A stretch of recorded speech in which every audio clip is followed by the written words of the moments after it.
Okay, so this is the second part of the quest that we were actually doing. And let's go and just rest up in the inn again. A handy little inn here. It's really weird, you know, that's like an inn in the middle of nowhere. But yeah. Let's do the second part of the quest to get Master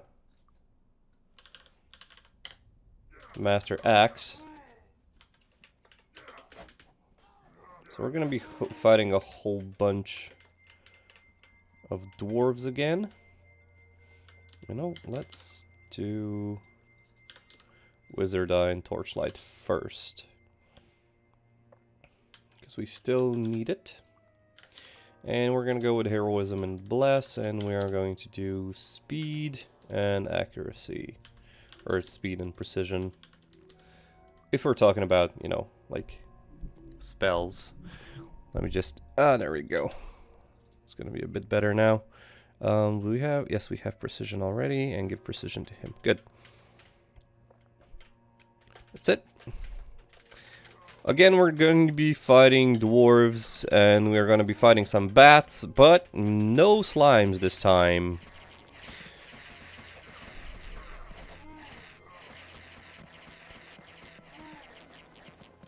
There we go. Got diseased because of the bats. Luckily, we do have Cure Disease. And that is 100% a necessity, because disease is a very ugly debuff, or ailment? I'm just gonna keep calling it debuff.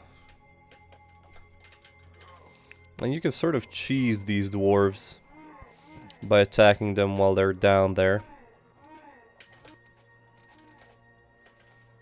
And there's something flying around on the other side. Probably a bat that we've, you know, injured enough to sort of force to retreat. Now, these crystals are usually useless. However, as far as I know, the more perception you have, the bigger the chance of it actually being like a thing that you can use is. So I'm gonna touch these bones. These bones are gonna give me... I think one of them is going to give me magic resistance, and one of them are going to give me poison resistance. Yes, there we go. So we're just gonna give everything to our cleric because, well, kind of like the cleric. Cleric is super good. Let's see what we have here. Yellow, green, and empty. Yellow, and who needs the green? So I'm gonna give both to Zoltan actually. So my Heroism and Blast ran out, but the other stuff are still there, so I'm just gonna keep it like this. We shouldn't have too much of a problem. I would consider this dungeon to be easier than the Sneargle's Iron Mines dungeon, with a small caveat of the last room, and you'll see what I mean in a moment. So we have orange, just orange, okay. And then you need endurance, I think. No, you need endurance. And who needs the speed? Slow people. Okay, good. Once you start getting, you know, like a lot of stats under your belt, either through potions or barrels or shrines, you know, like pilgrimages, the stats won't really matter too much. But you know, the more stats you have, the stronger your characters get. So it's never bad to, you know. It's never a bad idea to sort of see who needs a certain stat. Okay, so these are actually filled with black liquid. And the only thing that's going to happen if I drink from these barrels is I'm going to get poisoned, so I'm not going to do that. And I'm just gonna show you something that you can do to abuse the following section. It's going to be something that we've already done before, but you will see what I mean. So I'm going to go into turn-based mode, and I don't know if you can see this very well, but there's a sort of slope here leading up to where we are. Now, the bats are going to get up to us, because they're flyers. But the dwarves are going to be sort of stuck, because I think they're like sliding downwards. So if you stay here in turn-based mode, you should be able to, you know, basically get damaged a lot less than you usually would. So you can do that if you want, but if you go into real time, they will more or less be able to reach you. Basically, it's easier if you go into turn-based mode, is I guess the gist of it. Useless crystal. Just useless crystals. Okay, flick the switch here. That is probably like the most obvious switch in any mind magic game. When it comes to, you know, finding secrets, it's just like a big block of something in the middle of the room, and it actually says switch when you hover over it, and it's like, what? And it just leads to a hidden room full of bats in the barrels, I guess. There we go, another disease. Man, I'm so glad I got Cure Disease. Because disease is really strong when compared to some of the other debuffs. Okay, 69. Nice. I'm gonna give you this. I'm gonna give you the speed ones, and sure, give this to you. So Roderick has a fair bit of armor class.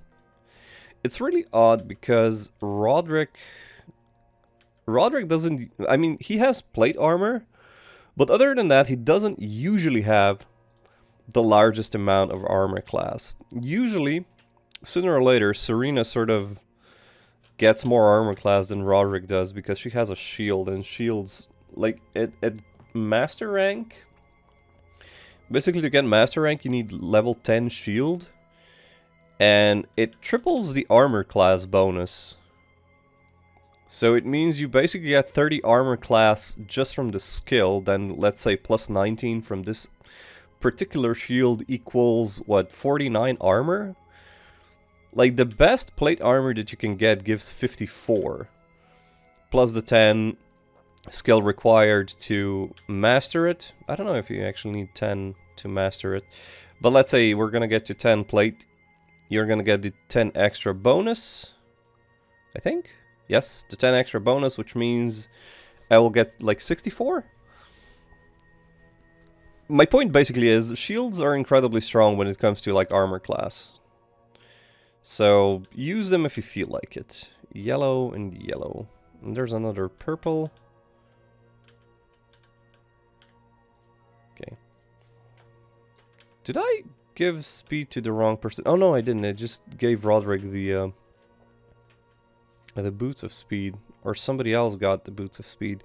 Oh yeah, you had the boots of speed and you gave them to Alexis. Yeah, okay, that's... everything is fine. Everything is fine, everything makes sense, I didn't do anything wrong. Okay. We are getting close to the end of this dungeon. But what we're gonna do now is, because we've played this game before and we know what's gonna happen, is this. This is also what I suggest doing. And you'll see why in a moment. We're going to drop a Lloyd's Beacon here. I would suggest before you come into this dungeon that you at least have Town Portal, because it is going to be a very necessary spell because of something that will happen. We're gonna have sparks, 2 sparks, 2 sparks? No, we're gonna have sparks and fireball. And I'm just going to turn-based mode to show you why you want Lloyd's Beacon at the end of this hallway. Now, basically to open this door, we needed to get the key, there we go, the key to Sneargle's chambers from the previous dungeon. However, when we open this door, this is what happens. Now, problem is, these dwarf lords and dwarf warriors hit quite quickly, quite accurately, and quite hard. They aren't particularly durable, but since you get sort of like, I guess, jammed in between everything, you can be in quite a bit of a pickle. So what you can do here is just simply use Lloyd's Beacon to get out of here. And as you can see, there's going to be... Now we basically made, you know, just one front. Not to mention fighting here is going to be a lot easier than, you know, fighting in between everything. So we're just gonna go and cast Fireball. Hits for 13 damage. That's not really a lot, but it is AoE, so... And it doesn't cost too much, I don't think. I don't generally use Fireball because I've had bad experience in the past. But yeah, I guess. You could just use Sparks and, you know, let them come to you.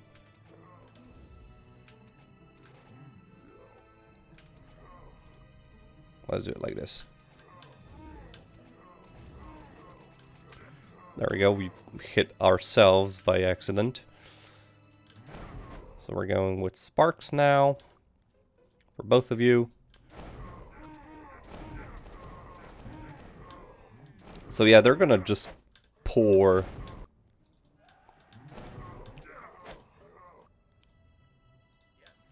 Pour here. And we're gonna start using Cure Wounds as well. To cure ourselves. We should be able to survive without too much problems. Let's see if anything's broken yet. Of course something is broken. So the reason why I'm going into turn-based mode is because I don't want to go and, you know, backtrack all the way. And I kind of don't want to fight them in real time because things might go sour fairly quickly. I've said this on a few occasions, but I don't think that there is too much of a difference between, you know, using turn-based mode and using real-time. There are ups and downs to it, but I usually use turn-based mode when I want things to go faster, because I have it sped up. In general, playing in real-time, I would consider playing in real-time to be the easier option, because you can sort of like do this, and you can pretty much stay out of trouble. Do I have... I think I have health regeneration on you. Don't I? I know I have spell point regeneration, but I think... Yes, I do have hit point regeneration. I think I actually made it myself. Yay! There we go. So my sorcerer is out of mana, which is not a problem. We don't need it anymore. He did a lot of the heavy lifting actually with the spells.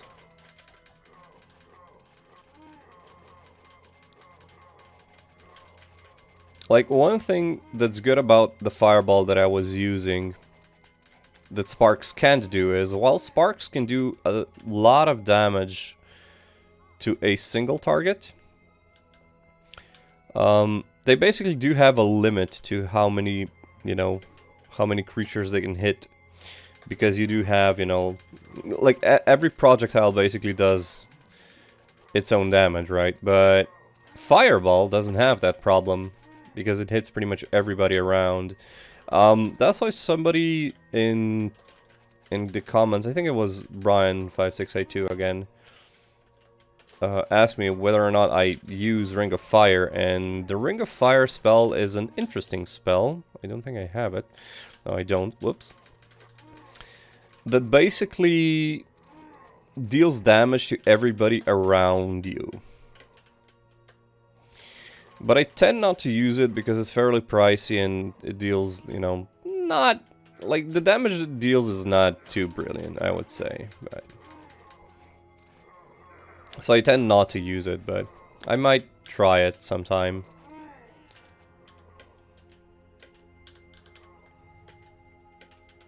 I mean, I guess this would have been an ideal chance to try out Ring of Fire if I had it, but I don't think I would have survived their onslaught if I didn't have Lloyd's Beacon. If you want to survive this, you know, like being pinned between the two groups of the dwarves, I would highly suggest that you get, oh, what's it called? Power Cure. There we go. Because it'll be much easier to heal everybody. Because Cure Wounds, like, Cure Wounds does give you an awesome amount of HP, but against the higher level mobs, and if you're getting a lot of damage at once, it won't be enough to out-heal the damage that you'll be getting. There we go, just a few more. And then I don't think we have to aggro anymore, dwarves. Nope, we don't. Okay.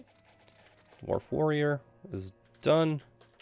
There should be somebody running around somewhere. No?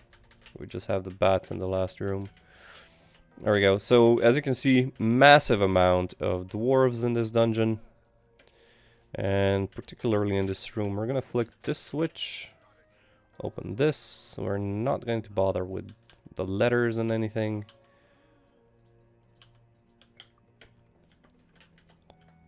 Do you have anything for us? No. Okay, what do we have? Red. 2 reds and a purple. So purple, you need in this one. Now who needs the might? I guess you two need might. That's good. And we just have some more bats, I think. The weirdest bones. 5 might permanent. That's good. I think these have like random stat bonuses. So if you touch these glowing dinosaur bones, you get teleported to the beginning of the dungeon, which is nice. So what we can do now is we can rest here. Ow, got stuck. And then Lloyd's Beacon straight back to Mire of the Damned. Finish the quest, which was actually to kill Sneargle. And become the master of axe fighting, which adds damage to our attacks as we go up in skill. Okay. Are we... Well, we aren't masters at every weapon skill, but we are masters of weapons with our Crusader and our Warrior Mage. And since we're in the Mire of the Damned, can also do the Crusader quest, not the Crusader quest, the Hero quest, which is going to be the last promotion that we need to do. And the quest involves killing a dragon. So we're gonna see how this goes.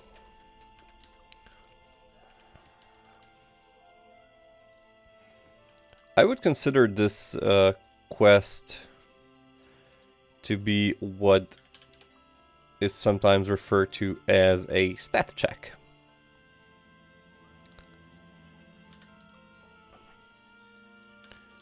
And it being that if you have high enough stats, you know, you're strong enough, you can do it. If you don't have, you can't do it. Unless you spend an ungodly amount of time, basically, trying to kill him. But the gist of this quest is there is a dragon here,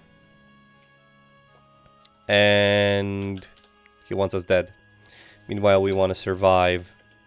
But like at this point, it should be easily doable. So let's see. There we go. Longfang. This is the first dragon. I think red dragons are the weakest dragons around. But you know, dragons are still dragons, so. So for now, we're going to be doing like this, I guess. There you go. He hit Zoltan for a nice amount of damage. But yeah, we are definitely going to be able to kill him. So I'm just going to heal as much as we can. And Longfang's nearly dead. Like, I know it doesn't look like much, but if we weren't strong enough, as in, like, if we didn't have the stats for the stat check, we would have just straight up died. There we go. Pick up the Dragon Claw. We're not going to be picking up the bones.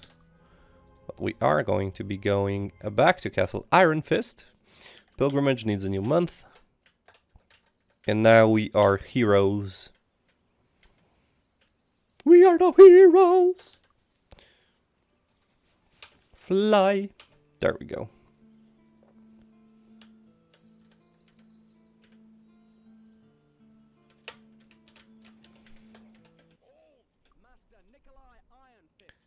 There we go. So that is the last promotion quest that we needed to get the Crusader to be a hero. That is super good. So that finishes up the promotions for our whole party. The only promotion we have left is the Druid Promotion, which is usually the promotion that I do last because it's annoying. Like, if I have Druids in my party, it's a very easy promotion to do. Like, at least the first one is. The second can be a bit more tricky. But yeah, that's pretty much it. Okay. We will wrap up the section here. And yeah. Guys, I would appreciate some feedback. If you have, anything you would like me to explain, if you would have me do something particular, if you have any questions, please just post your questions in chat. And other than that, yeah, that's pretty much it. And hopefully I will see you here next time for my next video, well, I guess video recording session. And yeah, that's pretty much it. See you here next time, guys. Bye-bye!